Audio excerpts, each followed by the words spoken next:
করে রাখি।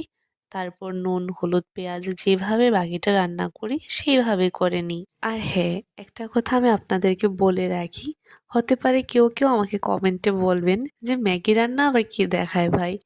হ্যাঁ, আমি দেখাই। আমি তো আপনাদের সাথে সবকিছুই শেয়ার করি। তার জন্য আমি এটাও শেয়ার করলাম। যদি ভালো না লাগে তাহলে প্লিজ আমার ভিডিওটি স্কিপ করবেন। আর যাদের ভালো লাগে তারা অবশ্যই আমার পাশে থাকবেন। এইখানে কথা বলতে বলতে আমার ম্যাগি বানানো কমপ্লিট। তারপরে আমি মাকে দিলাম। এবার শুনুন মার মুখ খেয়ে থেকে। বলো কিরকম হয়েছে।